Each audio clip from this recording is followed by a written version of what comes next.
rolling brownouts, euphemistically called load shedding, in the capital. Nepal is highly dependent on its rivers for its electricity production. The volume of those rivers is highly fluctuating throughout the year. Due to the monsoon, about half of the annual precipitation falls in just 15 days, while in the 8 months between October and May, there is hardly any rain at all. Additionally, Nepal currently has only one reservoir dam and otherwise relies on run-of-the-river plants. All these reasons combined lead to a huge discrepancy between potential wet season production of electricity and the so-called firm energy that can be produced on a normal day in December. Still, for decades, the political elite, often in concert with the Western donor community, has promised the people of Nepal development through hydropower. Once the untapped potential of the country's rivers has been harnessed, the argument goes, the profit from exporting this electricity will turn Nepal into the Switzerland of Asia. In this vein, the US-funded Millennium Challenge Corporation recently provided a loan to build a new 400 kilovolt transborder transmission line intended for the export of electricity to India. The inauguration of this line was, however, the main reason for the end of the daily rolling brownouts, as it was used to import the equivalent of 100 megawatt capacity from the southern neighbor. So in a century of hydropower development, only about 800 megawatts of capacity have been installed. Still, back to the Power Summit, there was no critique about the continuous repetition of the spectacular refrain of 10,000 megawatts in 10 years. On the contrary, throughout the summit, participants engaged in elaborate games of counting up the future by listing their favorite projects, adding the capacities of those projects, and reassuring each other that 10,000 megawatt was an ambitious goal, but in no way impossible to achieve. In fact, the use of spectacular numbers also has a long history in Nepal's hydro discourse, going back at least to the year 1966, when Hariman Shrestha calculated the country's hydropower potential to stand at 83,000 megawatts. Despite the lack of reliable hydrological data on most river systems, this number has remained unchallenged and has become so powerful that if you are hiking in the Nepalese Himalayas several days away from the last transmission pole and you meet a group of school children along the trail, they probably will be able to tell you that the country's hydropower potential is 83,000 megawatts.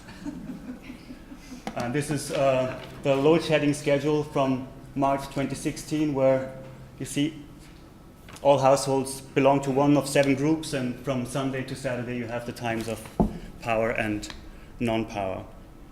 So accordingly, the only major controversy at the Power Summit was about a different numbers game, the demand forecast presented by the head of the Power Trade Department of Nepal's Electricity Authority, the NEA. And this was not a new controversy. For years, the private sector has been accusing the state NEA to underestimate the actual demand in the country. Because of the decade of daily power cuts, the circular argument of the hydropower industry goes, people are using much less energy than they would in a situation of uninterrupted supply. Therefore, paradoxically, the fact that the NEA's demand forecast started from the actual energy situation in the country rendered it unrealistic in the eyes of the private sector. Despite this major disagreement, both the state and private actors see the current situation as an energy crisis. For the 4th time in 8 years, the government of Nepal has declared a national energy crisis in 2016. And to end the electricity scarcity, it proposed a national energy crisis reduction and electricity development decade, and put its ambitious plan under the slogan Nepalko pani, janatako, lagani, Nepal's water for the people's investment. Strongly connected to this slogan is the idea that currently Nepal is not only wasting its potential to capitalize its rivers, but also that it fails to create investment opportunities for the vast amount of remittance money that is also, in a way, flowing back into the country where investment opportunities are scarce. Already in 2013, an industry spokesperson aptly summarized that connex by saying, "Not one drop of water should flow beyond Nepal's borders without creating wealth." And I think it's kind of interesting to come back to yesterday's paper that I4E4 presented on this question of capture and the catchment area that is, in a way, also there, I think.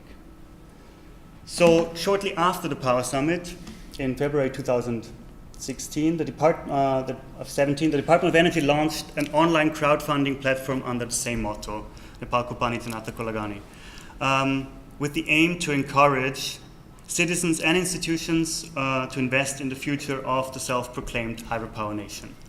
After a week, national media reported an enthusiastic response, and the platform had raised $1.5 million in only 3 days. Since then, however, or 50 million, sorry, that's the wrong number. Since then, however, I have not seen any further updates on the scheme. Neither has the ministry specified which project would be funded through the initiative, nor the terms of the investment. Recently, the government has enacted legislation that requires private developers to set aside 5% of any new build project shares for project-affected people in exchange for a power purchase agreement with the NEA, that is a monopoly on the electricity distribution. And this shareholder model emerges as part of a new regime of how to compensate affected communities that is clearly framed in the idiom of benefit sharing. And it is through these futures that the promise of citizenship of a hydropower nation is actualized.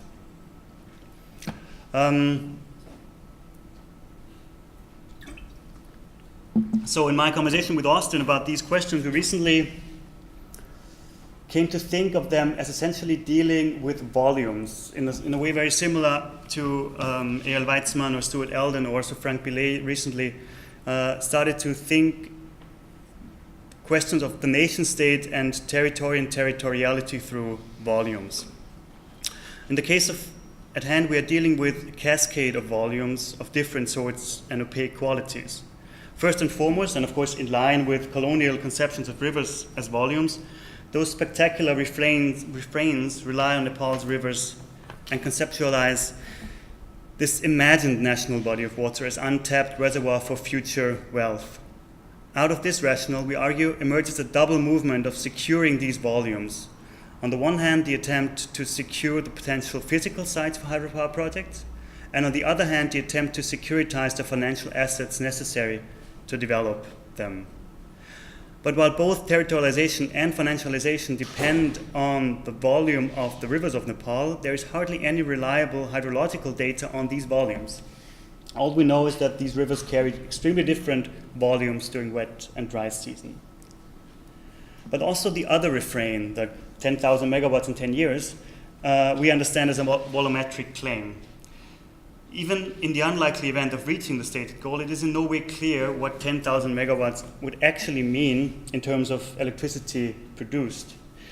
This again stands in direct connection with the seasonality of water, because technically the number refers to an installed capacity, that is basically a potential.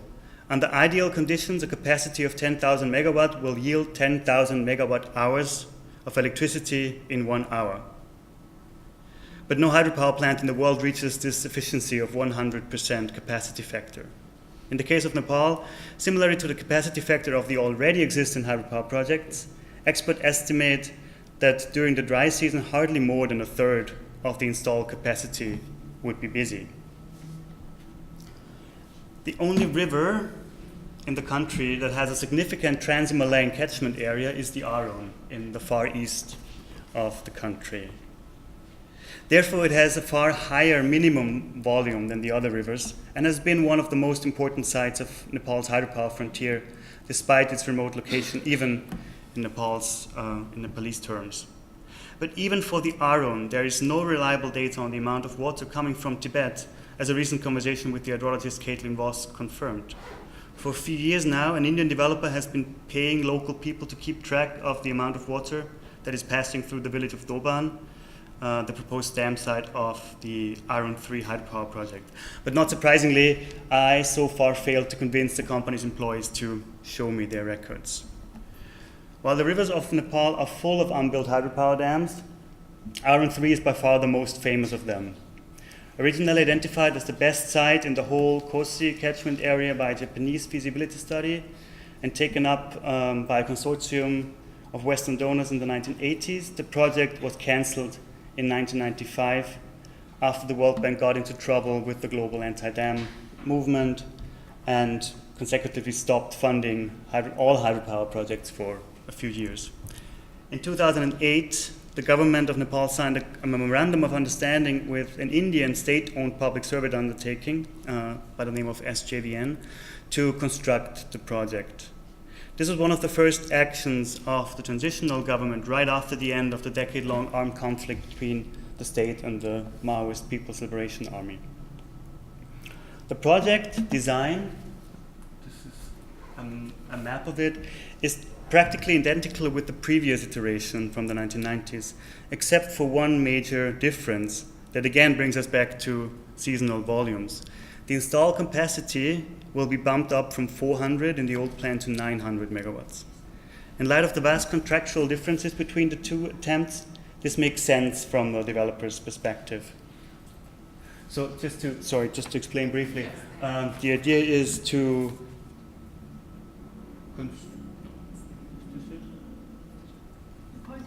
the other side. So this is the dam,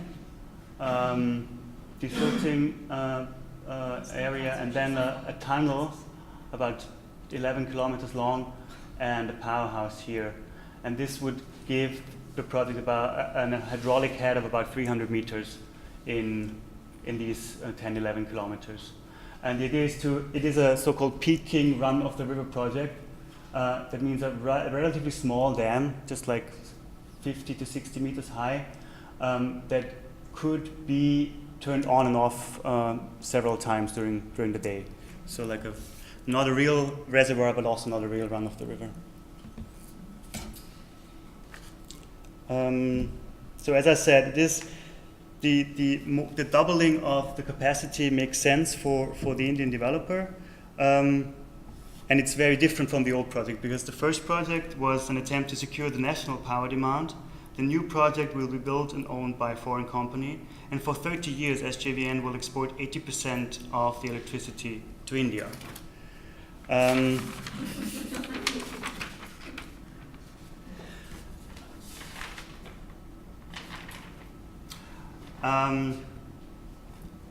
While Nepal's major problem lies with base load in the winter, North India needs most electricity when it is hottest. So when there's the biggest amount of water in the summer, there's also the time when the highest amount of electricity will be produced.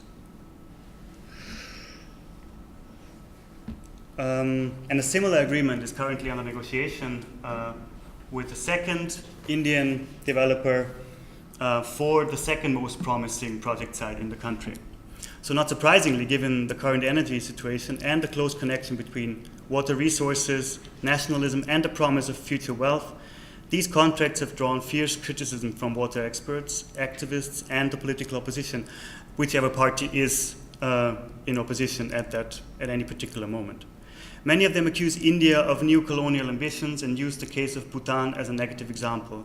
There, India has established a de facto monopoly on hydropower extraction.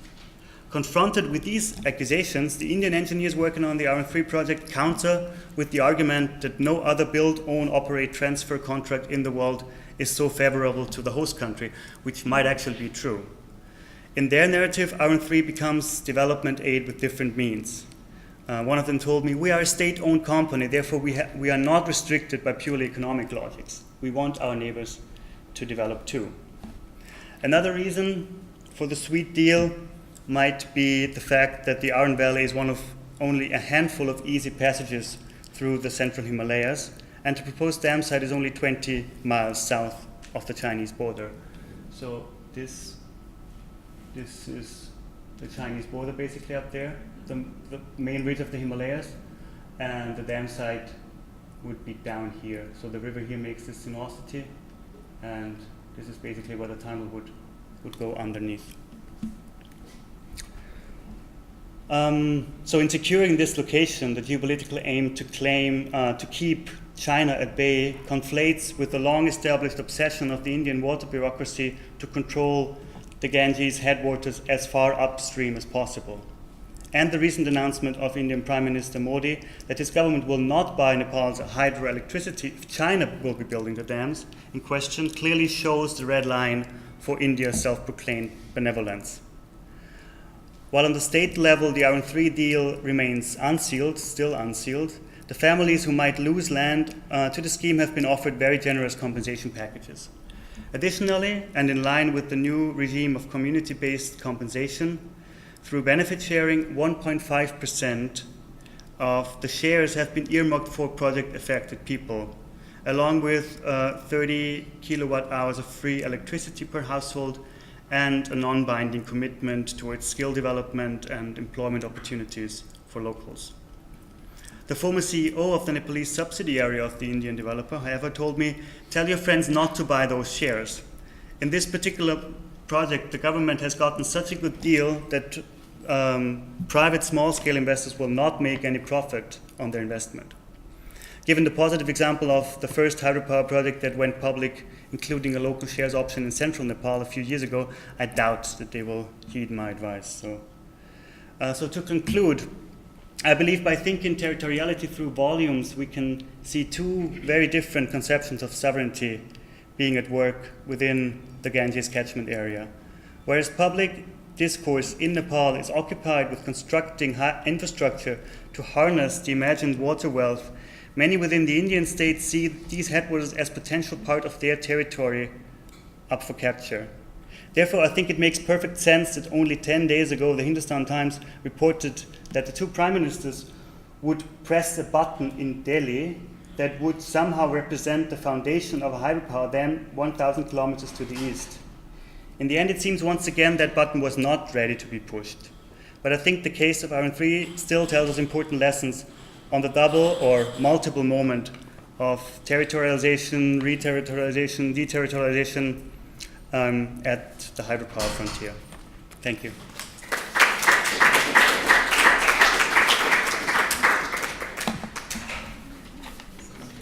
Great, thank you.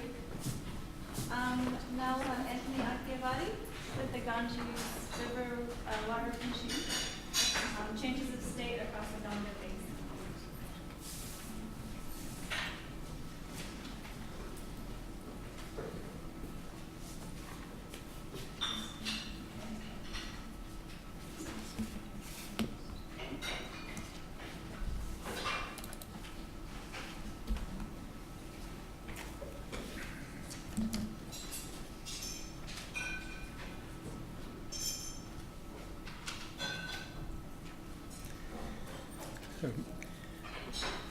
Thank you for the invitation to share my work with all of you today.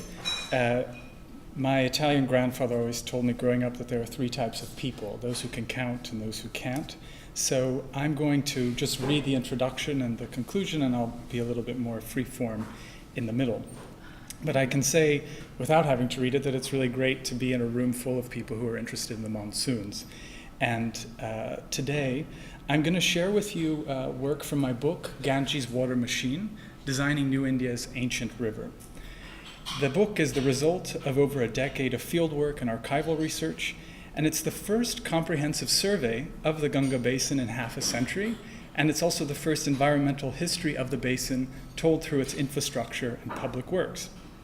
And this work is congealed into a book, but has also spun out op-eds for the New York Times and the Indian Express, a traveling exhibition and set of workshops. And in all of these mediums, all of the work focuses on really three things, which would be the monsoons, population density, and agriculture. Now, while I usually present this work in an hour to speak about the need for drawings and text to document the slow motion changes taking shape across the basin, presenting in 20 minutes allows me to give you a back-of-the-house presentation, which I'm really excited to do. One that allows me to show why a person interested in chronicling the transformation of the river basin into an unprecedented hydrological machine, one that less resembles, say, a well-oiled machine like a chronometer, but is probably something more akin to the autodestructive art of, say, the mid-20th century. One must become, I would say, in the words of a dear friend of mine, John Stilgoe, a barefoot historian. So to do that means that I won't be able to share with you why, say, when Sir Joseph Banks read James Rennell's description of the Ganges and Brahmaputra rivers at the Royal Society in 1781, not that far from here, he spoke about the vapors wafting across the sea. He spoke about the rivers situated within this area and the role of the monsoons and their periodicity. And in effect, Rennell actually described the monsoons in layers and in time, and yet when drawing a map, he did something like this, because empire really requires one to flatten the map. Or why, say, Jules Verne chronicles the trip of a group of engineers traveling across the Gangetic Plains in a steam-powered elephant, pictured here, usually considered the first example of steampunk writing. In the years after 1857, he writes remarkable descriptions of the monsoons, about how it produces an electric charge in the ground, the way in which dust circulates within the air, and yet also makes a rather sad map as well when it comes to speaking about the larger Gangetic Plains. Or say why yatra maps of pilgrimage maps that one finds today throughout the basin, and especially up in the Himalayas, show terrestrial sites imbued with celestial significance, yet never shows the level of engineering that undergirds the youngest and tallest mountain range in the world, the Himalayas. Instead, in this presentation, I will focus on how and why the basin occupies a number of soluble states, as it is once water, mud, dirt, dust, deity, atmosphere, and any number of other states. Now, the term state not only refers to the coincidence of physical changes of state, those molecular transformations from solid to liquid to gas, but also political and cultural changes of state, the village, the town, the city, the nation, as well as the religious festival and winter and spring harvests. In other words, the impact of weather and climate are intertwined in the matrix of everyday life in all of its manifestations.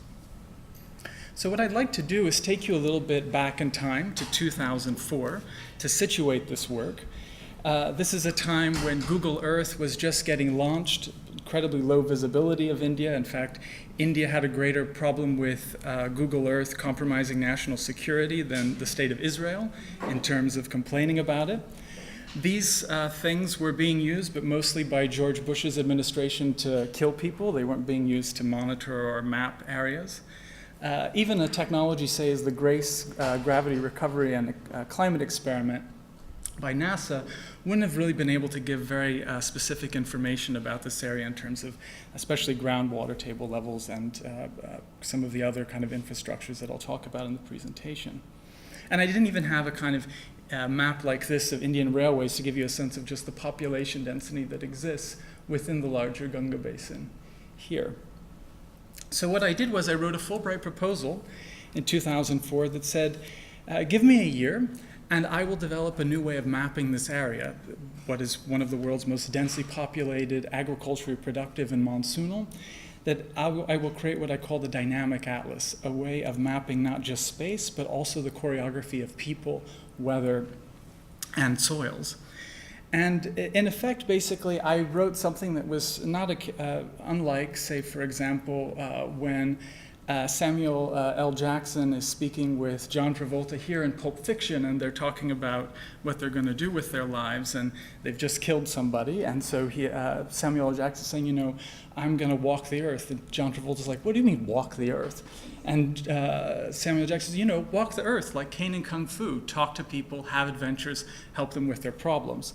I wouldn't say that I necessarily helped people with their problems, but I certainly talked to a lot of people and had a lot of adventures.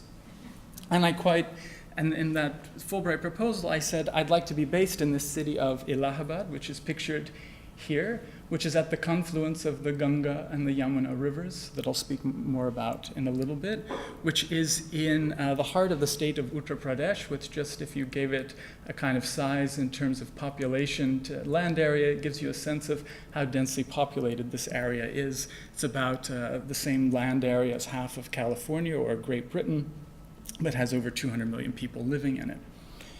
And also is then been a major site or laboratory for developing a new culture around water management. So all that I really had, because there were no maps that I could find, and in fact when I got to India and asked to see maps, I was constantly asked if I worked for the CIA, I actually just had to go out and use a clunky Garmin E-Trex and an even clunkier Nikon camera that you see here, and walk the land I did. And I show you these images not because of how bad I look with long hair, because I know that I do. But I show you because I literally had to go out and do this myself. I had to go out and be my own kind of explorer, cartographer, and I'll show you some of the instruments and prosthetics that I made to do this kind of work. And I was incredibly lucky that I didn't have drones, Google Earth, or that awful map from the railways of India to do this work. There was an incredible level of discovery and that I got to engage upon in doing this work. And here I'm in the middle of actually a kind of sandstorm that's brewing just in the months before the monsoons. And so I clicked over 25,000 photographs, cutting all across the basin, not just following what we usually think of as the river, but really trying to understand the larger watershed more generally. And it was through doing these walkings and moving like a sinusoidal wave between fieldwork and archival research that I came to also find out that this is one of the most hyper-engineered spaces on the planet. And I can't go into great detail with you about it, but if I do a kind of exploded axon for you of the basin, this is what constitutes, or is said to constitute, the Ganga Basin. The red is the amount of rain-fed agriculture, and the irrigated is, the black is irrigated agriculture. To give you just some sense, I mean, this is the Indus Valley over here. Here we have the Bay of Bengal, Ganga, Jamuna. This is the most hyper-engineered landscape on the planet in terms of hydrological infrastructure, yet I certainly didn't know this, and most people that I've met weren't aware of it either, in terms of having the longest canal system in the world and really one of the greatest concentrations of decentralized water extraction from groundwater in the world as well. And again, I'll talk a little bit more about that in a moment. So if I take you back to the city of Allahabad, it's also a major site because of these two rivers that meet here, known as the Triveni Sangam. And here, you can't see it so well in this photograph, but these kind of blue azure waters of the Yamuna and here the kind of brown gray of the Ganga form this line that's constantly moving, that's said to be one of the most sacred sites, the Tirtharaj in Hinduism.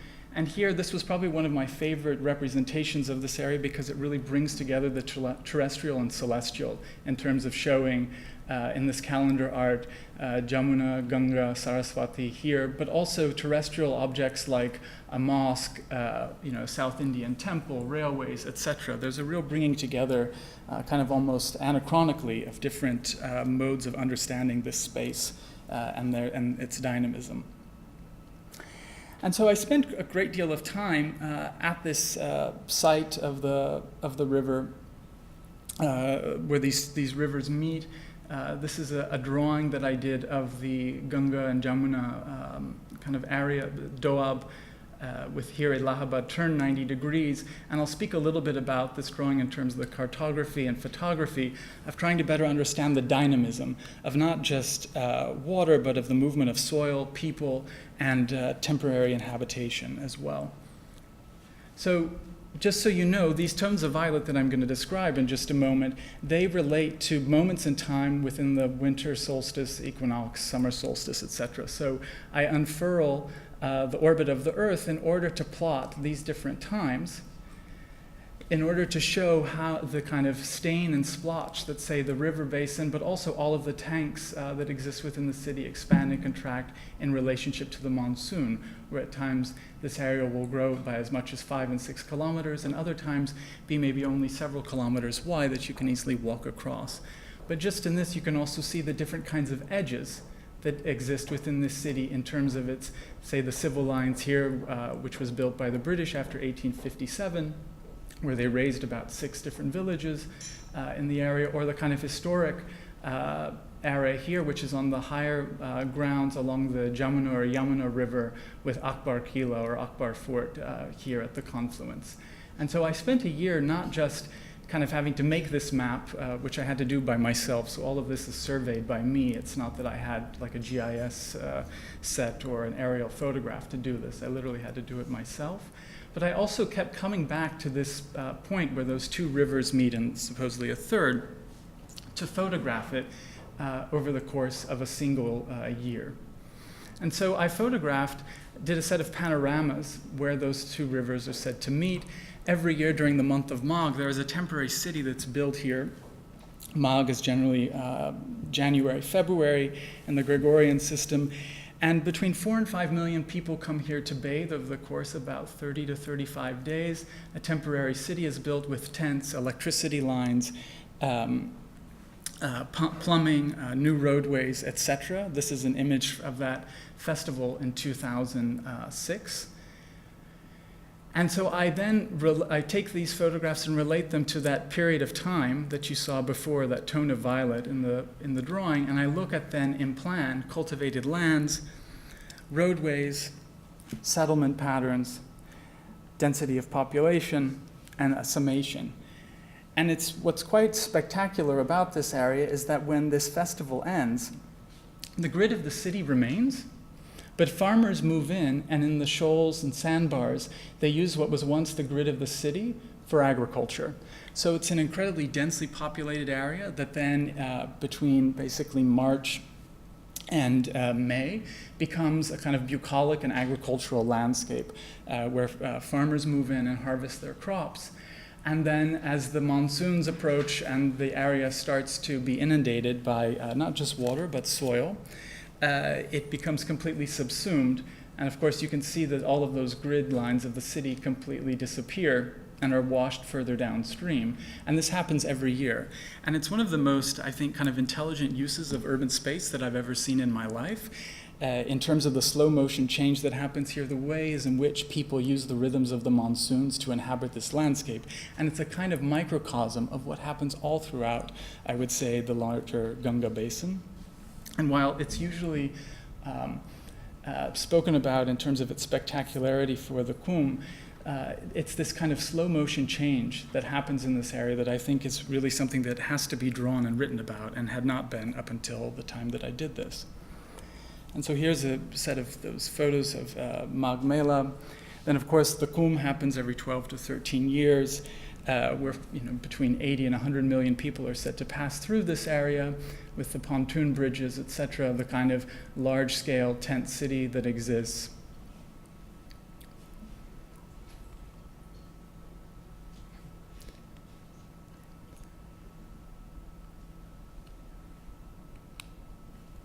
I hope the battery's not dead. Maybe I can progress this there. And then it turns into this. And because of the silt that you see here, the water table level is incredibly low. It's so saturated that you only have to dig this deep in order to irrigate these crops here. And you can still then see how the tattoos of the tent city and the avenues that were created remain in these sandbars. And it's that grid that then farmers use to inhabit this ground. So it's drawn and then gets thickened and then washed away every year. And it's not just that it's a space for agriculture or for religious festivals and political gatherings. It's also, of course, a space for recreation and any number of other events. So again, one of my favorite images here is, the kind of water buffalo and the, coming here and swimming. We have pujas going on, bathing, selling. There's an incredible richness of mixed use that exists here that is quite spectacular in terms of the use of this space. And of course, there's also, as we've seen in some of the other talks, land or sand mining that happens in this area as well, in terms of the silt that's shed from here every year that goes into building most of the new concrete structures within the area. And it's this movement of 1.6 billion tons of alluvium shed every year from the Himalayas that really makes this quite a dramatic and spectacular landscape in terms of the movement of not just water, but of also soil and other debris. And so just so that you don't think this happens at a place like Allahabad, this is at Varanasi, so we're about 600, I would say, kilometers from the Bay of Bengal. So it's really not tidal, and this is October, so the monsoons are said to be gone. Yet on the 11th of October in 2005 to the 12th of October, you see how much the water goes up and down, but also the amount of silt that gets deposited just in the Ghats. And I'm using this because of its kind of mediaicity, but of course this happens all throughout the basin. And it's this actual silt that gives this area the greatest groundwater potential in all of India. You can see in this kind of map here in terms of groundwater potential, it's the silt that's shed from the Himalayas. In fact, we could say that really the Himalayas is what makes up all of this area, that this is an extension of that. And it's that makes it like a sponge that allows for the transformation of ground into a large infrastructure that's unequally tapped into in terms of tube wells and bore wells that I'll end with in just a moment. So I don't just then use Allahabad as a case study. I also then do a series of transects or swaths in the area between the city of Allahabad and Varanasi, pictured here, with a series of large highways that have been built parallel to the river.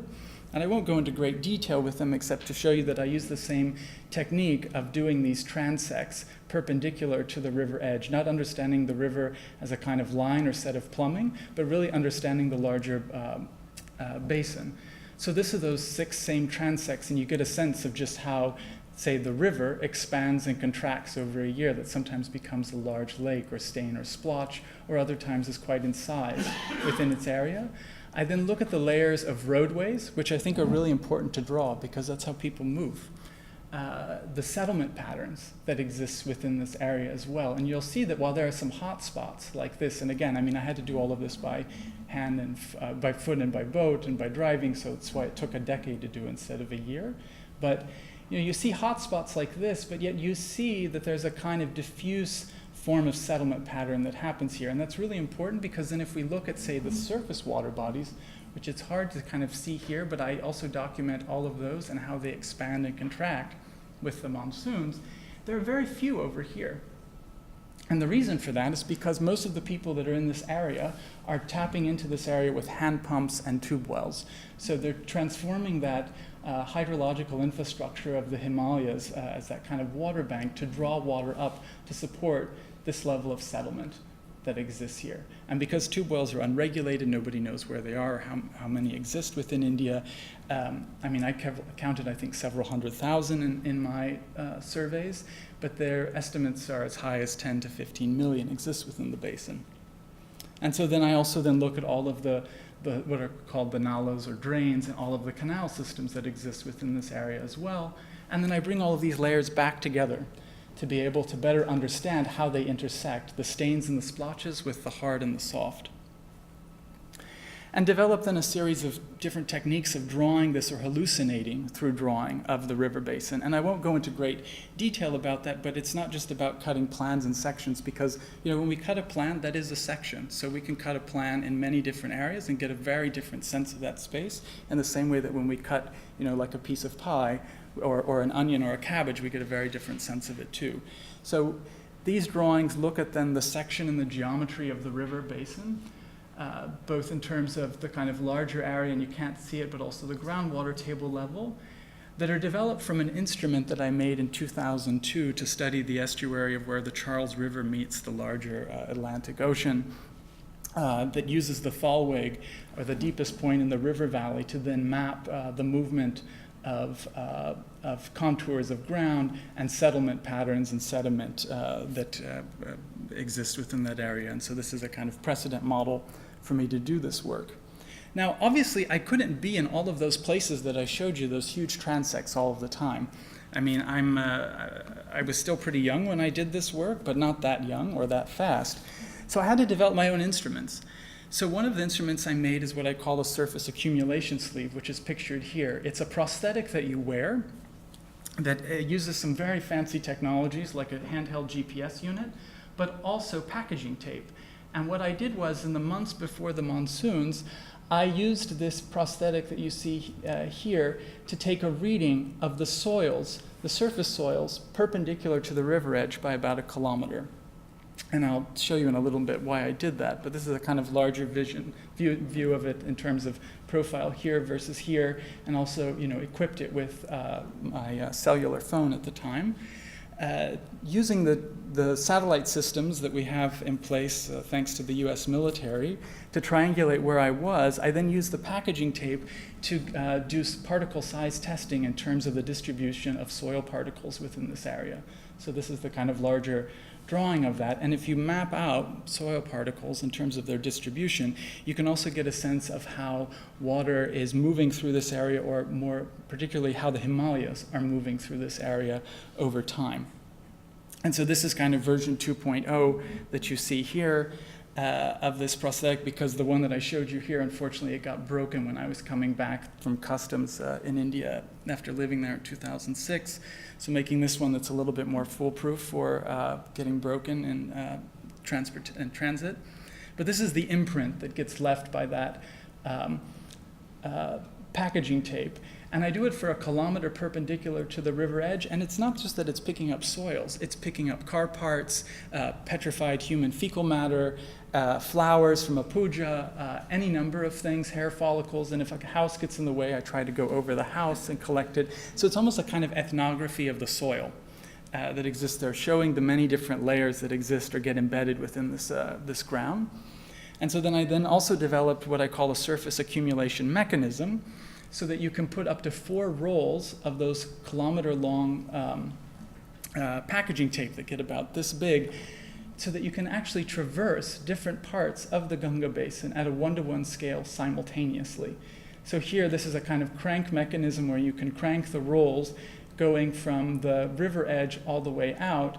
The photographs here with all of the supposed meteorological data taken during that day at those sites, to be able to experience 4 very different areas of the river, and you can see basin, and you can see here the different kind of soil structures that exist within that area, in these 4 very different areas. And then what I do is I'm able to scan all of these, which took a really long time, to break up the particle sizes. And again, because I had access to really advanced technology, what I did was I used the Magic Wand tool in Photoshop.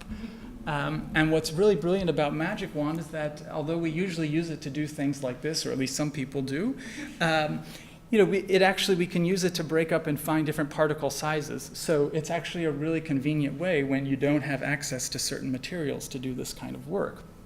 Now, I was really terrified that coming back into the United States, that the Department of Agriculture and TSA were not going to let me bring these huge rolls of soil. And because you're not supposed to go around livestock, you're supposed to declare all of that, you're not supposed to bring soils in, that sort of stuff.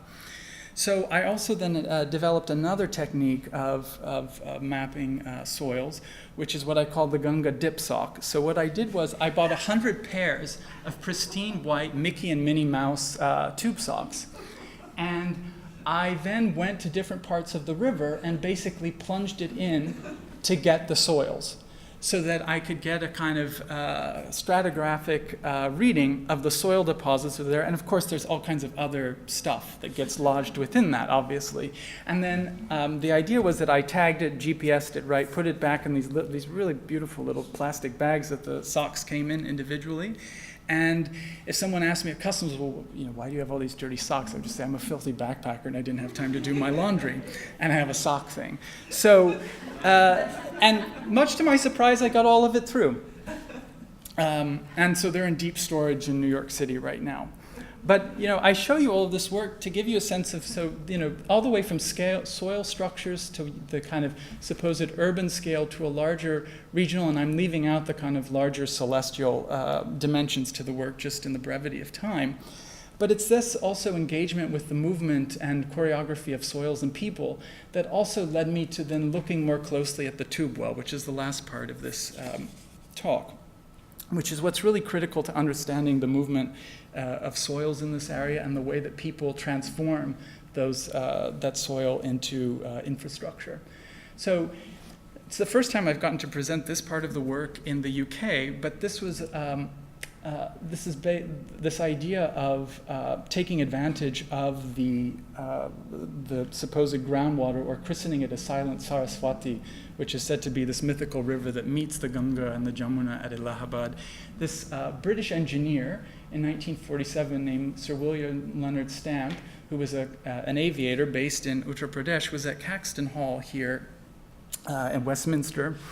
And he was speaking to an audience, and he was speaking to them about what he called a Himalayan dream. And it was this Himalayan dream that he spoke about of using the water that's stored, the groundwater that's stored in the kind of larger Himalayas that spread throughout the Gangetic plains to meet many of India's growing concerns of water and agriculture. And he did the typical kind of Malthusian dilemma of population growth to food, but he said that the tube well was really what would save this, and it was a decentralized mode of extracting groundwater to provide mostly for agriculture, but as I'll show you in a moment, it's actually what supports most of the basin's settlement as well. This was one of the few photographs I was allowed to take of a tube well. Here you have the pipe coming out, the diesel-powered engine, the pump is down here in this brick-lined well to irrigate these crops. There's a kind of explosion that happens in the basin because of the proliferation of the tube well, especially in the 60s and 70s, and then definitely into the 80s. But the Sky Stamp connects the tube well to the larger Ganges canal system to produce its electricity, to draw up water from the groundwater, extending the reach of not only the Ganga Canal, but also this idea of the Ganga itself. And a real shift happens in this period of time in the late 40s and early 50s, where governments and new international organizations are no longer speaking about public works, they're speaking about infrastructure. And there's a real shift from thinking of public works as these engineering feats to infrastructure that conflates social infrastructure and physical infrastructure and really intersects quite a bit with discourses of nation building at this time. And usually the way that these are pitted is the kind of centralized system of the canals versus the decentralized kind of really beautifully titled convoluted tube well that you see here. And in the book, I argue that it's not a succession of technologies, but a layering of them, and taking advantage, sometimes in very unfortunate ways, but also sometimes in incredibly ingenious ways within this landscape of all of this kind of hydrological activity. And here again, just to reiterate the level of groundwater potential within this area and why it becomes a laboratory within larger India. What's fascinating is that by the 50s and 60s, you find films like this that are being produced of the lorry coming to the village, right, to sink the tube well with the oxen-driven cart. You know, it always focuses a lot on the water. It's a kind of wet dream of development, that there's this profuse amount of water that's going to come out to irrigate all of these crops. And oftentimes pictured as being so central to the Green Revolution, where you have the tube well here, the Ford tractor, the DDT being spread, and then of course a happy farmer with his wheat over his right shoulder. But what's amazing is that by the time I was doing my work in 2005-06, you didn't see many tube wells, but you saw advertisements all the time for them, like this one from Crompton Greaves, that really emphasizes the verticality. There's a real shift in the way that people think about water and ground in this area with the introduction of the tube well that goes from being very much a kind of surface to being much more about a deep section. And this drawing emphasizes very much this kind of verticality that gives a sense of the tube well providing an oasis. One that is not really insulated because it's tapping into a very large underground water system. So you find images like this all over the place, advertising them, yet usually a tube well is located in a building like this with a pipe kind of coming out, hand pumps galore, documenting them, kind of stalking them really throughout the basin over the past decade. That really undergirds urban growth, but also agriculture within this vast mosaic of the Ganga Basin.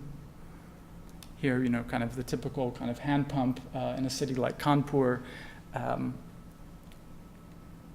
it's the tube well revolution that really supports then the kind of diffuse forms of settlement patterns that exist within this area that I'm happy to answer more questions about, but I won't speak about in greater detail.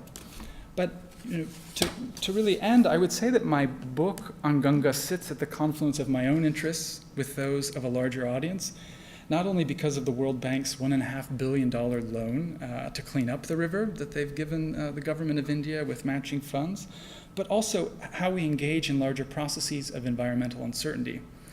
Now, I would say if you're the only person who can think in a specific way, you might very well be brilliant, but you may also have a very lonely revolution. So I think audience is very important to the work that I do. So how we engage audiences is essential to what I strive to do.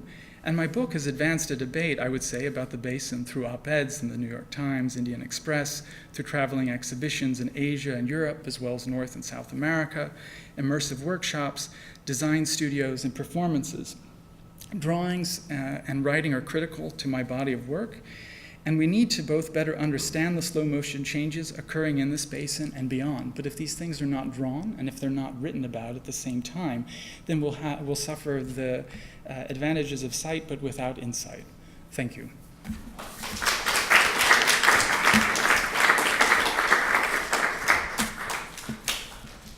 Thanks, that was great.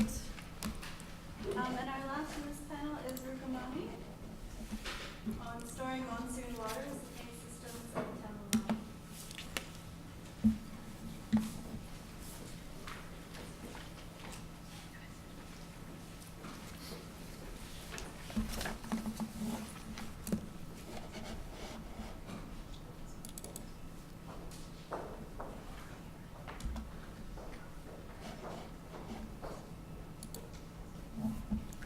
Okay. This is a part of my work as part of my PhD. So what I'm trying to do is to say that how monsoon as a way of life is the reason for the entire civilization living in Tamil Nadu. So the picture that you see here is of Chembrambakam tank right after a monsoon, which is one of the largest tanks in Adyar Basin. And you see that it's brimming with water, and you see the monsoon clouds creating this dark, beautiful landscape that you see here. Water management, which is what I started with, is something that is in India has a large diversity. So you see that it has traditional societies all over India have created different kinds of systems. But I am very interested in the tank irrigation system. So if you see by around I'm going to start reading from now.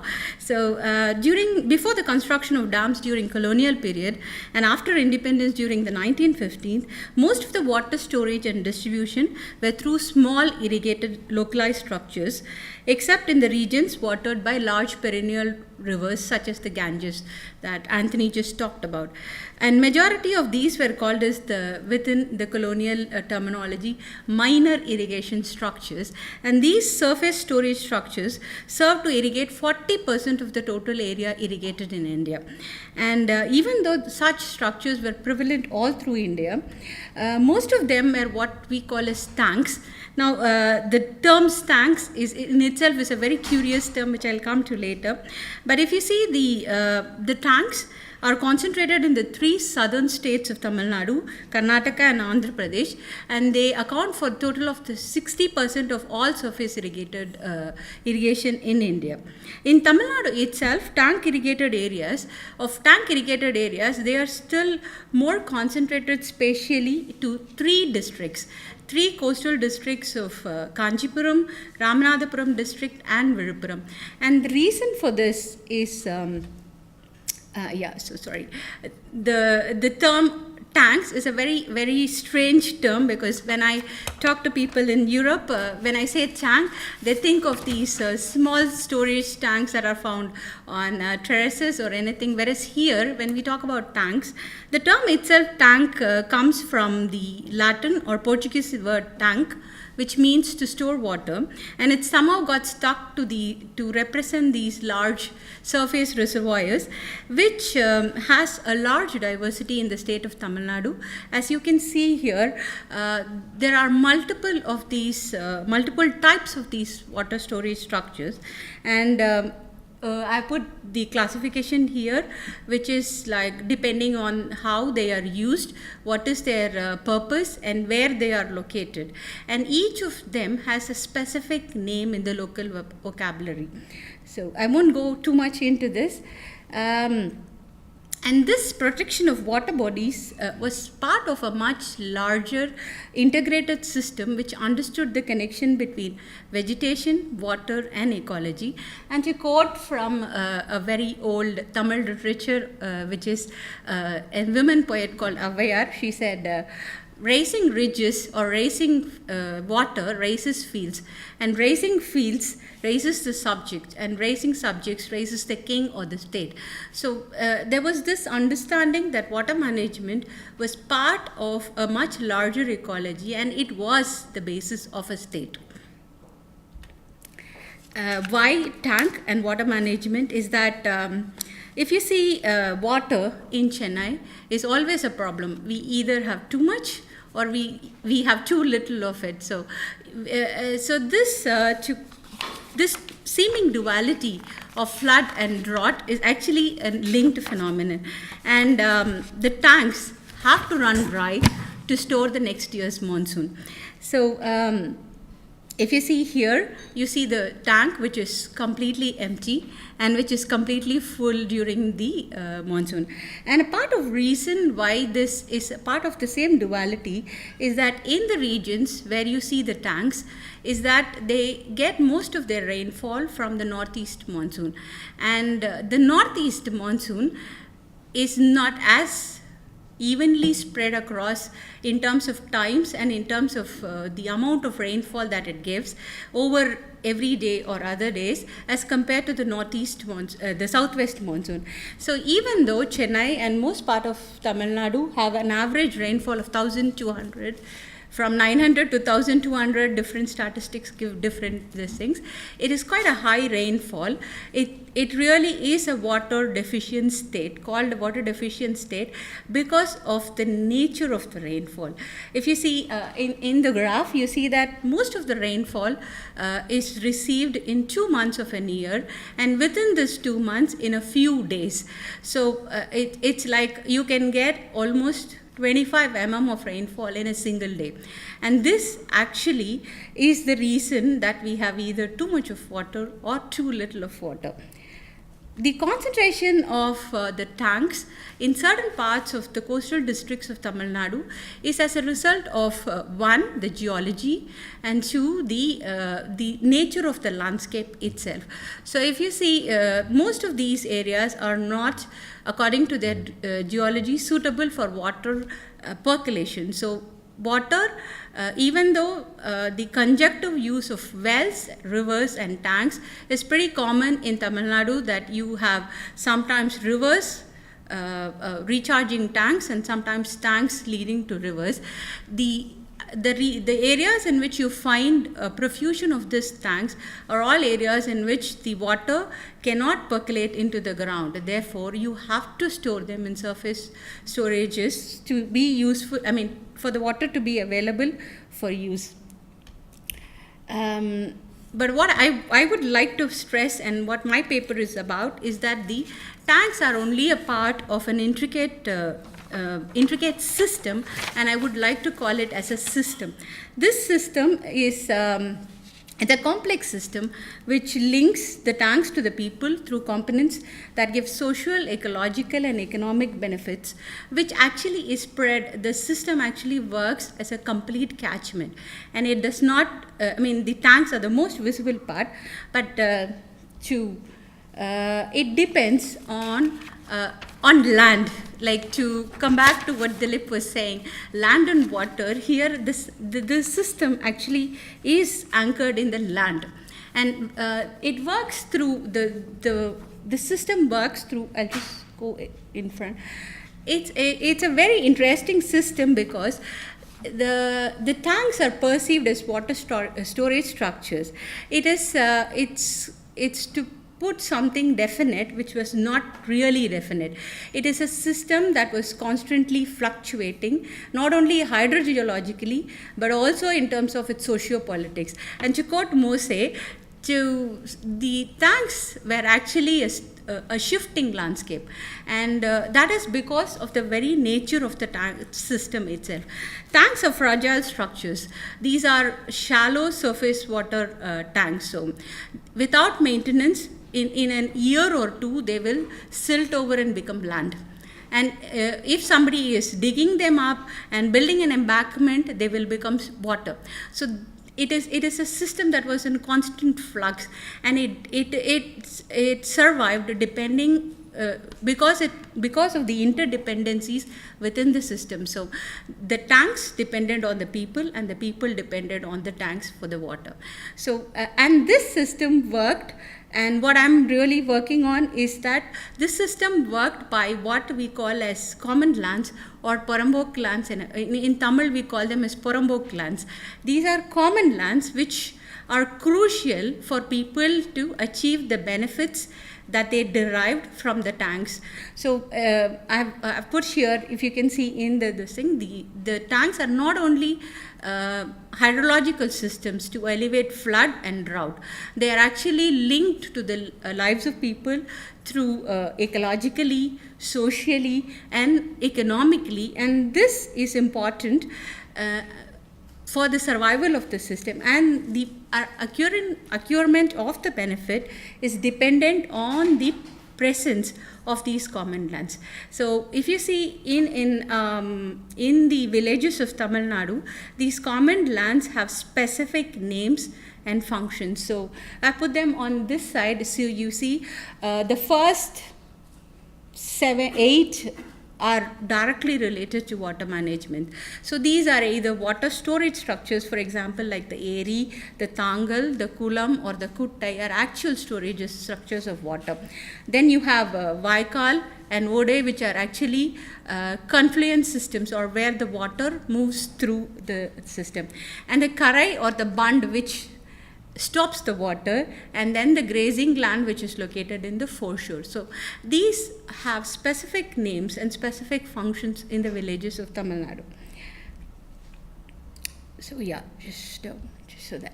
So if you see, again, if you look at the traditional classification of villages in Tamil Nadu, land and villages of Tamil Nadu, the actual agricultural land formed only a small part of the village land, and a large part of the land was actually common lands. And in fact, it's very interesting how the agricultural land itself is divided in the villages of Tamil Nadu. It is actually based on the irrigation.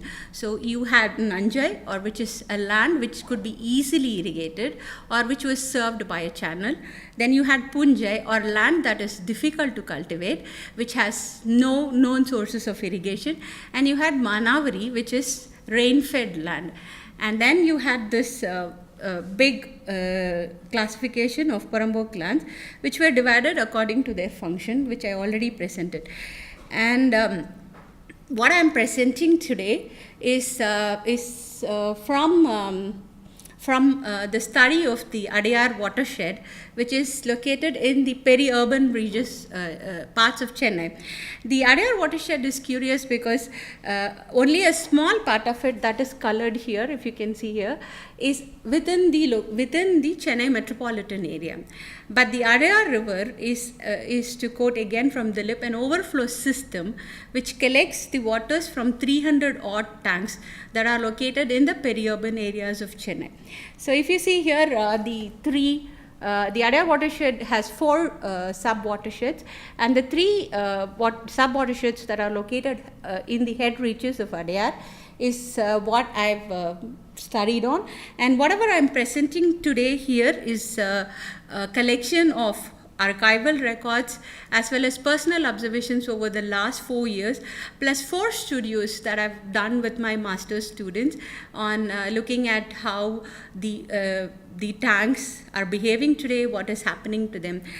In a certain extent, it is basically a question that I asked myself: where did we get to what we are at today? How did we become this water-starved city from something which was really functioning before? So what I'm presenting today is actually how an accumulation of observations and trying to link up various seemingly unrelated factors and how they all add up to what we are at today.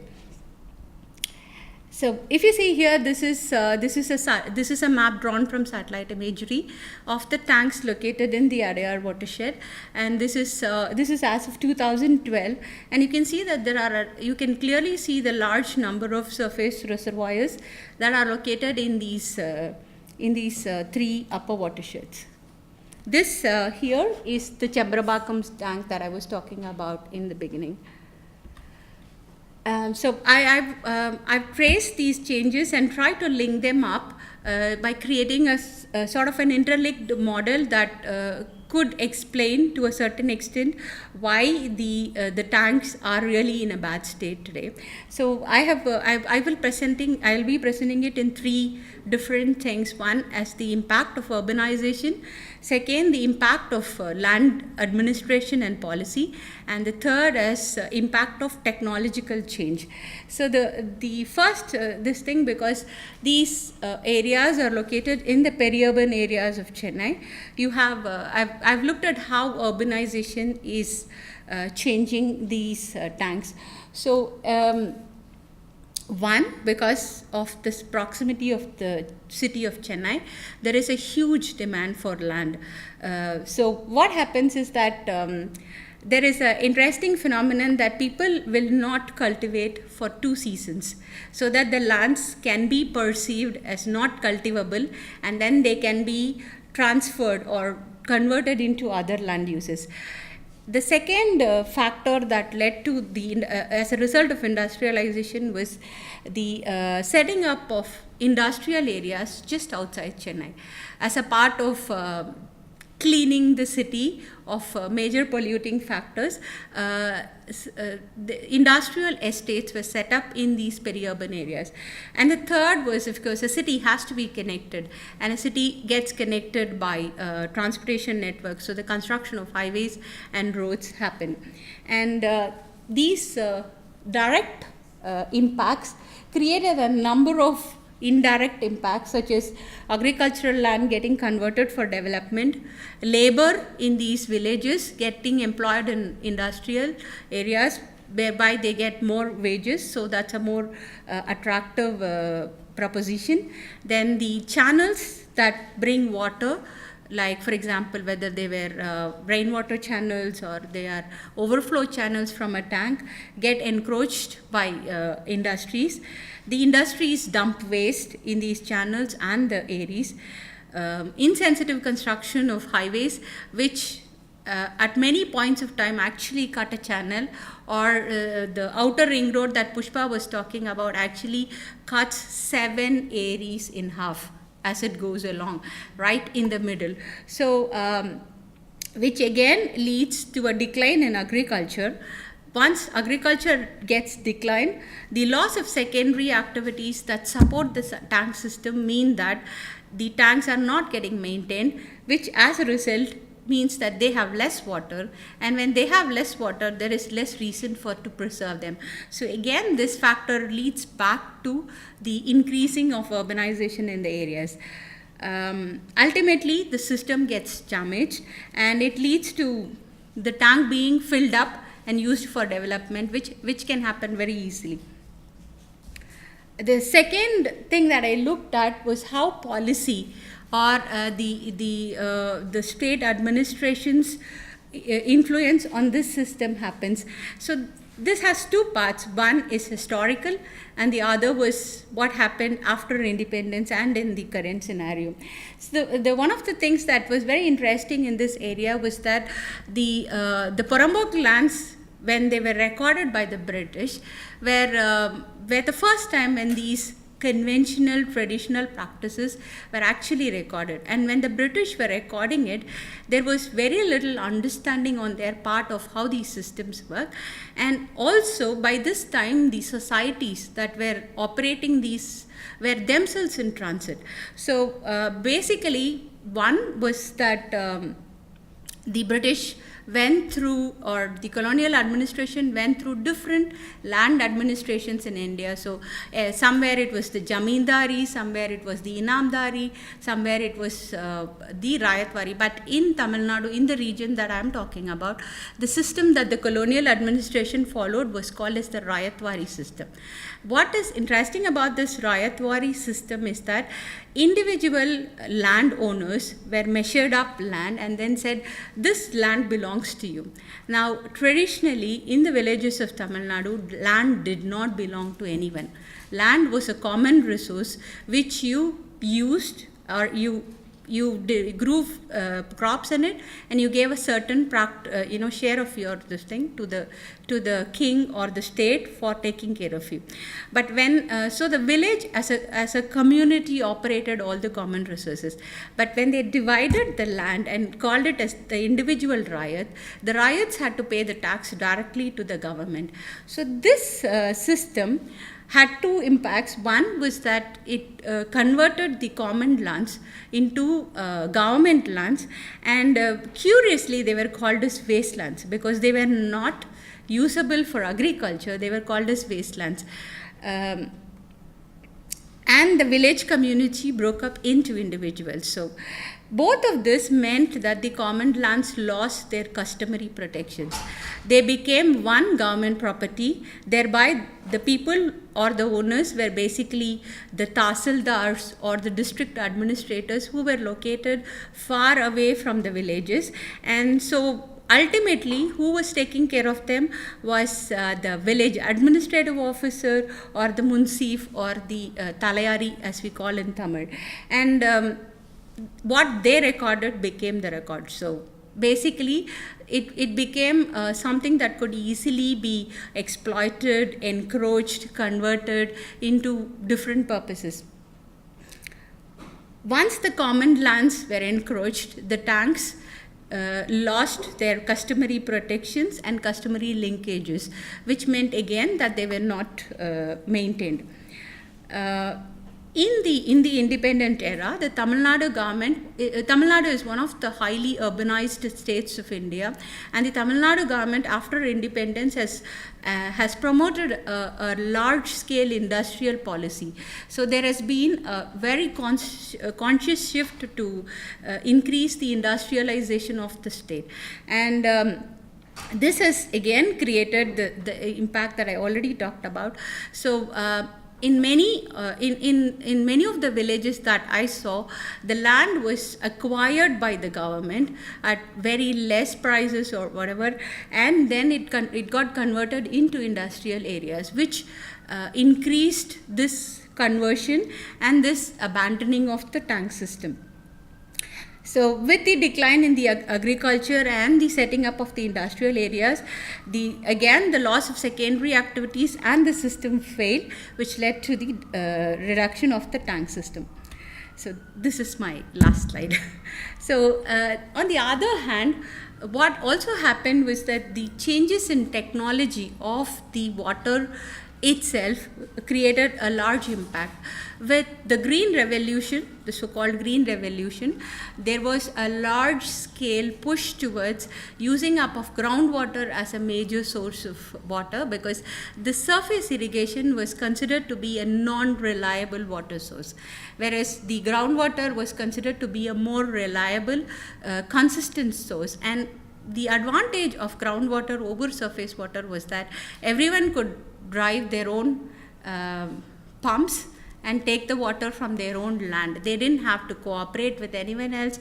They didn't have to maintain their common lands or whatever it is. So this was one of the reasons why the dependence on the tanks declined. On the other hand, there was this big push towards agriculture, which depended on fertilizers and pesticides, which were industrially produced, which would again create more better harvest. So this reduced the traditional system of removing silt, which is a good source of manure as a organic manure for agriculture. So the tanks were no longer silted by the people who used to do this as a customary practice right before the monsoon or right after the first rain of the monsoon as a source of manure. So with silting, silt not being removed, silting became a major problem that started plaguing the tanks. Now, to say why the silt is a major problem, you have to understand that these tanks are just 6 feet in depth. The majority of the tanks have a depth of between 4 to 6 feet. So if it's 2 seasons or 3 seasons of silt, and then the tank's half storage capacity is reduced. So, and for the state mechanism, which I didn't talk about in this, is that the village servants who maintained the tanks were paid by the share of revenue that the villagers would give, which was distributed at the level of the village itself. Before the village collects the tax revenue and gives it to the state, at the first level itself, the village servants used to be paid. The people who would desilt the tanks, the people who would maintain the embankments, the people who would maintain the bunds would be paid at the village level. Whereas in the modern Riot Wari system, the farmers directly paid the rent to the government, which meant that the traditional servants lost their jobs and lost their revenue. And what was the what would you say the another factor or the capping factor was that the people who got water through groundwater irrigation is not taxed at all. It is only the Nanjai owners who are drawing water from the Aries would actually pay the tax on revenue, whereas the people who are taking water through groundwater or the Punjai lands are not taxed at all, which meant that the budgets for the maintenance of the system reduced to a large extent, and the PWD is always lamenting on the lack of funds to maintain the tanks. So so basically I don't have any solutions. I've been trying to find the pathology of why something has happened, and this is where I am at this stage. So thank you for your attention. Okay,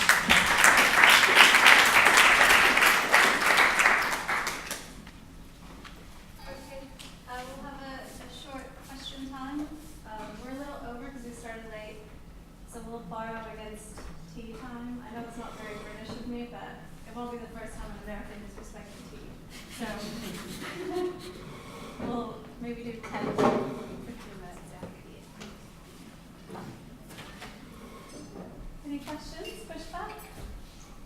Is there a mic? The mic? Do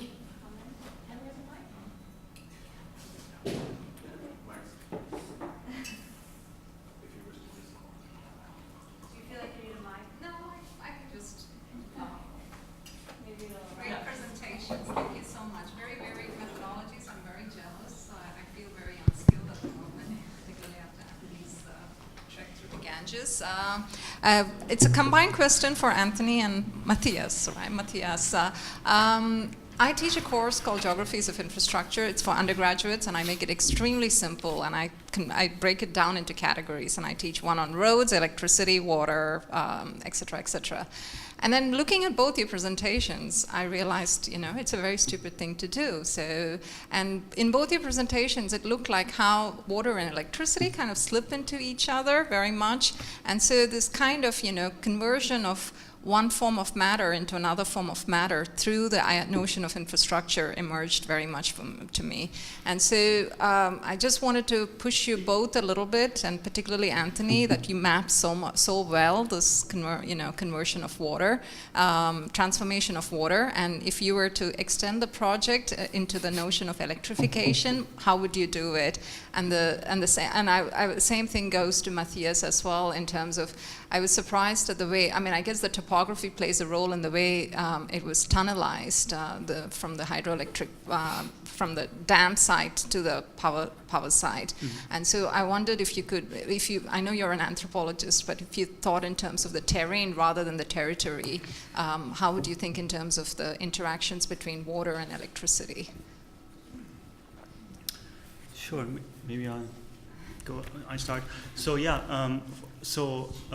this of course this tunnel has not been dug yet. There is only a couple of exploratory drillings that were done in the 90s, and it's really exciting to talk with people about those holes in the mountain. First of all, of course, they say if they start like really digging, we don't know what will happen with our springs. We don't know how the whole local irrigation system will have to be changed and adapted. But they also say things like, these white people arrived in the late 80s, started digging holes. They came in with helicopters, brought huge machines, and they told us that they would build a hydropower dam. But then, like after a year, they left, and we were working with them, and we just saw them taking out all these like precious stones from inside the mountain. And somebody told us that there was like a golden cock or a golden calf, or maybe it was made out of diamonds. And I was like, and I heard these stories, and I asked friends like my age, friends in the region, like, yeah, these old people, like all these cock and bull stories. But then just like following up on these stories, realizing that actually there is a very strong idea that the wealth of, or the fertility of the land is stored underground, that there is that there is kind of the potential of basically this idea that the rice or what you grow, and mostly it's rice, what's grown there, will only feed you if it has that quality, and that quality can be taken away. And there's also like, so then and this is a very interesting kind of also layered geography between like Hinduism coming from the south, Buddhism coming from the north, and very specific local, let's call them animist traditions in between, that of course that are all of them kind of interact constantly, or at least for a couple of hundred years now. And all of these three traditions have this very strong idea that the quality that feeds you and that sustains a community comes from a subterranean wealth. And on the other hand, of course, what's easy to forget is in order to build a hydropower dam, you need roads. And roads do the same thing. They cut through hillsides. They often are worse than kind of the tunneling works that go on, because of course if you build a tunnel, you have to reinforce it, but the road is you can destroy the whole hillside by like making and remaking the road. So all of these levels go together, and of course this is why infrastructure is maybe a really bad term, because it's not very infra. It's and that's why we kind of also like to start talking about like also go away from the idea that you build a dam and that is the thing, because you have all these supportive structures that go in there, and of course then the transmission lines to evacuate all that power, which is another huge impact on forest and on wildlife. I'll be pithy, I promise. In the book I write about the way in which the Ganga Canal is turbines are placed on its falls in order to power the tube well system. And so for people like this guy, Leonard Stamp, it's actually an extension of the canal system, and the electricity is a way of monitoring the drawing up of water in agriculture. And he talks about khaki versus green ratios and flying over the area to monitor these. And the move towards dieselization is a longer story, but it has a lot to do with the state electricity boards and a kind of crumbling of the electricity system, or intentional neglect, because of the low rates that are given for electricity. So many people, especially in eastern UP and in Bihar, they would run their tube wells nonstop, pay the flat rate for electricity, but they were very smart. They would then sell that water that they didn't need and create basically secondary groundwater markets. So they were actually selling water to people who maybe didn't have access to a tube well. So that kind of energy nexus mix is certainly a complicated one. And again, the ground is very telling, because in Western UP, you have actually water is dropping dramatically, the water table level. There's a lot more over-extraction, whereas in Eastern UP and Bihar, a much wetter area, it actually has more to do with issues of class and caste and affluence in terms of being able to purchase the tube well or to pay for diesel in many of these areas. So again, that's where the ground as a kind of infrastructure becomes very telling in terms of who's able to tap into this, and it's quite unequal. And again, like the free bore well scheme and other projects have been to address issues of caste, especially with Dalits and Adivasis in the area. And again, I don't have time, but.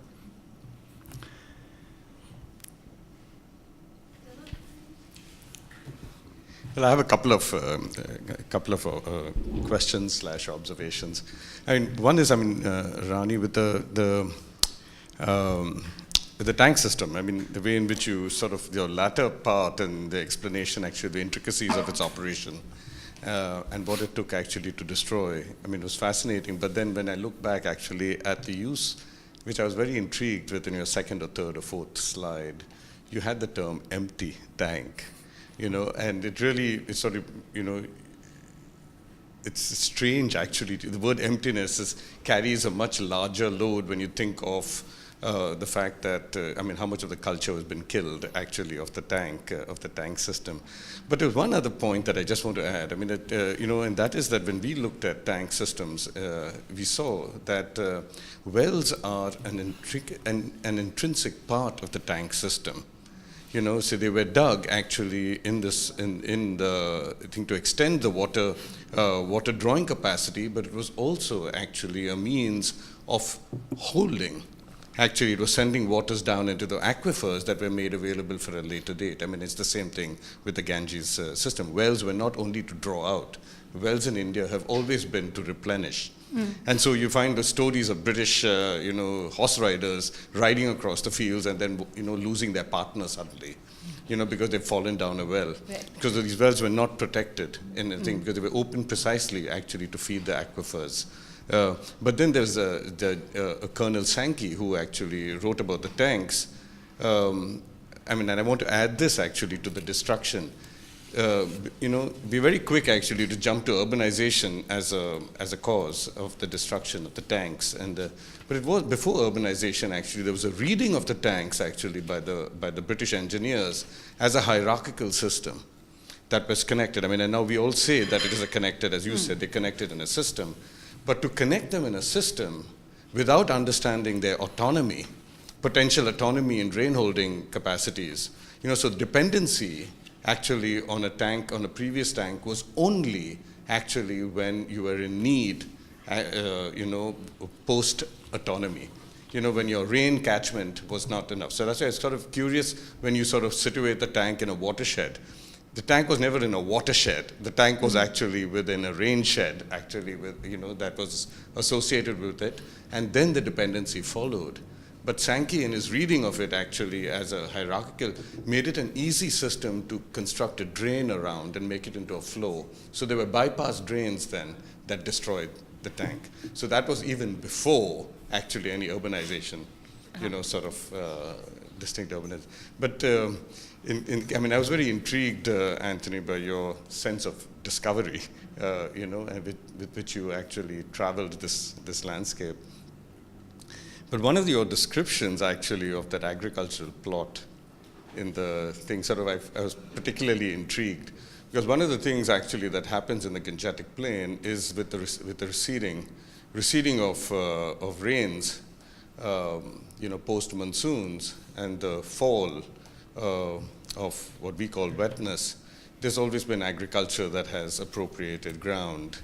And nomadic appropriations, that has been constant. But when you described the agricultural plot, you spoke of it as post and urban appropriation of the ground. And I was sort of very intrigued by that, because it sort of resituates the field in a ground that does not recognize, to some extent, its nomadic system. So it's like as if you were making a conscious shift from a nomadic understanding of the ground to an urban appropriation first and then an I might have thought it was the other way around, in any other, with a longer sense of observation. So, I'm just wondering if you had any thoughts on why did you do it that way and not the other way around? Mm-hmm. Should I take? Go for it. Yeah. Okay. I didn't really talk about it in my presentation, but the tank landscape is very much a constructed landscape.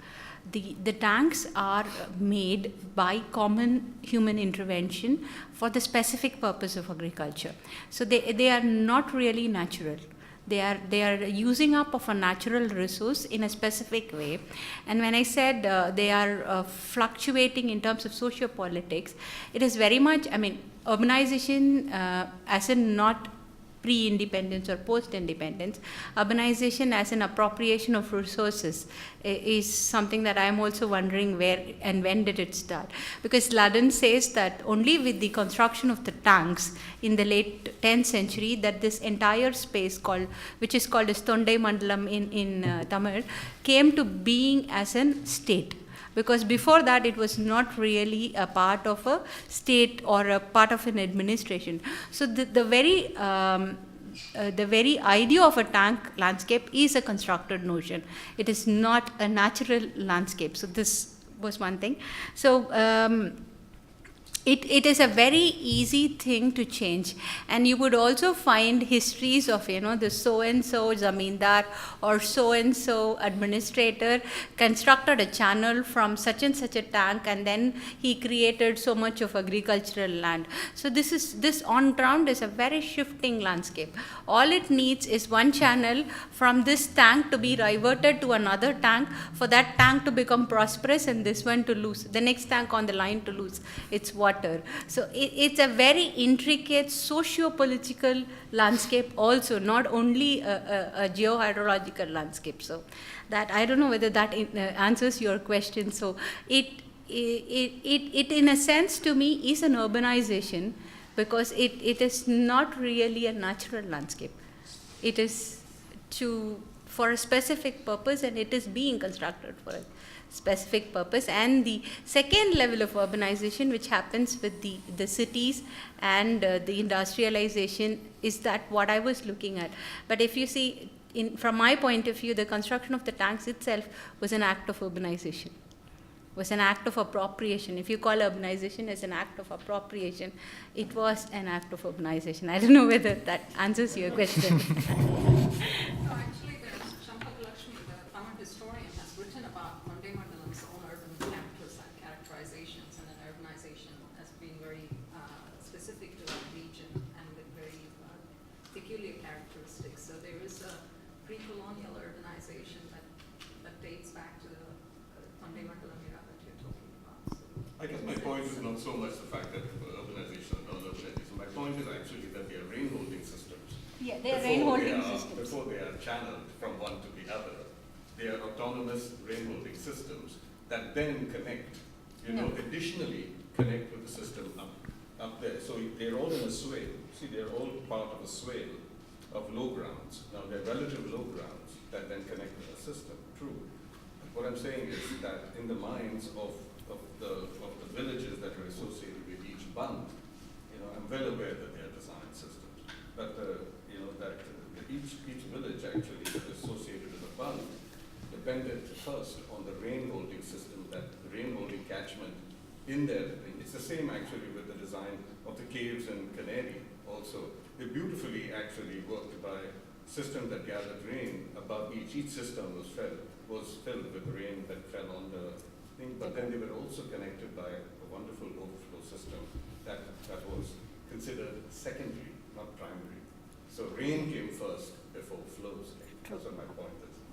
And to answer the question about the wells, it's a common understanding in India that wells are the secondary source. So the tanks recharge the wells, and the wells from which you can take water, but not in this particular part that I'm working on, because of the nature of its geology and nature of the ground itself, the way it is. So here wells do not, none of these tanks actually recharge water. They don't recharge water, they only store water for usage.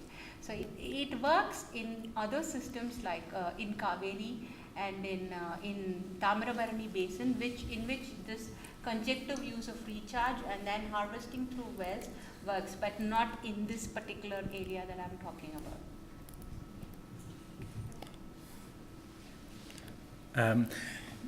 I described the process as cyclical. So, but it does have an order. So the first, you don't find farmers at the Sangam before you have Magh Mela and the Kumbh.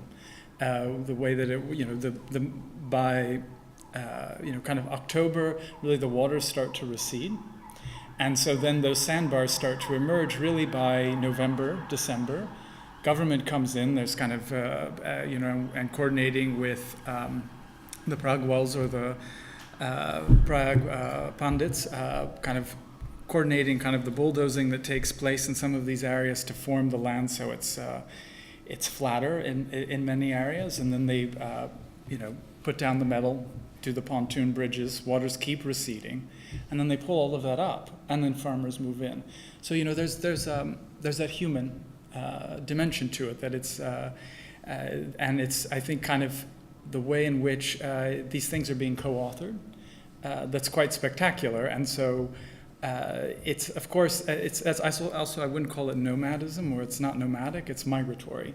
So this happens all throughout the area, and there's a kind of a pattern to that migratory process. And sometimes these farmers are coming back, sometimes there's not. There's an entire kind of payoff system with the police and the mafiosos that are said to control these areas. So there's a whole other social and political dimension to it as well. But that process that happens there had never really been drawn or described before in terms of, and I think, again, this idea of going from an incredibly densely populated area to bucolic and agricultural is really quite an amazing transformation, and it happens at a much lower bandwidth throughout the basin. But I think here it becomes quite palpable, the changes that happen. Yes, Robert Goldbrook and others have also written about it in the 1800s. Of this transformation? No. I mean, I've read them. I mean, no. But I mean, point me to it. I would love to read it. Perhaps I missed it. I'm that generous. Okay, I think we have one question. And then Thank you for such a great panel. My question is to Matthäus, and I guess this is not, I mean, so obviously the nuclear establishment and hydroelectricity have very, very powerful situations within the imagination of the state when it comes to India. There's a lot of very interesting literature on that. I was just wondering, and this is something I haven't thought of before, but the connectivity of energy between Nepal and India, and obviously there is one between Bhutan and India as well. I was wondering how the dam here is operating with the nation state, and how the nation state is operating with the dam. I was wondering what that imaginary looks like or senses like. I was wondering if you'd comment on that. In Nepal or in India or in the Nepal, whole Nepal. Nepal. Yeah. It is, I guess, it is this the constant suspension or the constant promise is. I've been trying to wrap my head around it for a while now, and I still don't really understand the whole thing in a way. I think because it is highly remarkable that how can you keep a promise up for such a long time and it keeps failing? It never materializes, and there's this constant moment of waiting that is that the suspension creates, and still you see, for example, the fact that people have this strong drive towards buying these local shares, towards kind of getting the investment opportunities to actually buy in it. So it is, of course, it might just be like a prime tale of the invention of underdevelopment, and how a state kind of tells its mostly rural subjects that you are underdeveloped, we will come in and develop you, and even though it doesn't happen, it's still kind of the whole system still works. But of course, it's also, and it is in a way this combination of the promise and the inability to invest in anything. So areas like the Upper Aran Valley have seen a tremendous economic boom in the last 15-20 years, both through remittance money but also through cardamom production. But you go to these villages and you can't even buy a motorbike up there because there's no road. So what can you spend your money on? So the kind of this idea that shares in hydropower production would then be like a form of investment is in a way the only thing that is even remotely possible. Thanks. I would just like to say one final thing, that I think a thing that tied all of these together actually is the issue of volume, and I think the need to represent volume as a way of understanding and translating the fact that each of these machines or pieces of infrastructure or moments in time are a sort of catchment basin of the monsoon. Like they have a relational thing to draw out between the ground and the air. And I think part of the, there's a difficulty in representing volume, but for each of these, I think to find a way to, as Anthony sort of drug himself through the lands of India to try to use his body literally to map the water, I think it's a question of how do we do this in representing this other relationship. So cartographies are not about horizontal relationships, but also vertical ones. Okay, thank you.